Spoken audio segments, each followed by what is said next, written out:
नमस्कार भावांनो, आपल्या सर्वांचं स्वागत आहे आजच्या नवीन मिनी ब्लॉगमध्ये. तर आज पहिलेच आपलं होतं प्रॅक्टिकल. मग काय मस्त जाऊन बसलो लॅबमध्ये. आता ट्रान्सपोर्टेशन लॅब होती, जाऊन बसलो. सर येऊस्तर थांबलो होतो. काय सरना मॅन्युअल दिले. मॅन्युअल बघतच होतो. पहिलाच दिवस होता प्रॅक्टिकलचा आणि लगे अर्ध्यात सोडून दिला आम्हाला. मग आलो बाहेर. हे पहा आपल्या सरांना घातले होते काकाची जर्सी. तर आता तुम्हाला प्रश्न पडला असेल की काका कोण? तर काका कोण म्हणजे आपला दुसरा कोण नाही, आपला राजू आहे पायाचे बोट. आता याला कायच करा, हे माऊलीची स्टाईल. आता हे जाऊ दे म्हणलं, हे आपले आदिभाऊ मालू दे कसं मॉडेल. मग काय निघलो बा MIT ला जाण्यासाठी. आता MIT ला जायचं कारण असं होतं की तिथं होतं डिपेक्सचं एक्झिबिशन आणि आम्हाला ते होतं कंपल्सरी, कारण पूर्ण दिवसाची अटेंडन्स लागणार होती.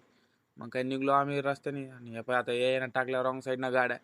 मरण असं जवळ समोर होतं, पण आता काय आहे, जावं लागतं. आता मित्र आहे तर मित्रासोबत जाणंच लागतंय, खरं की नाही. तुमच्यात बी कोणी असं हेवी ड्रायव्हर असेल तर करा त्याला टॅग. मग काय मस्तपैकी पोहोचलं आपल्या MIT ला. एक्झिबिशन एवढं मोठं होतं की एका छोट्याशा व्हिडिओत एवढं कव्हर करणं काही शक्य नव्हतं. यासाठी आपण पार्ट 2 घेऊन येत आहेत. तोपर्यंत आपल्या पेजला काय फॉलो करून बाय बाय.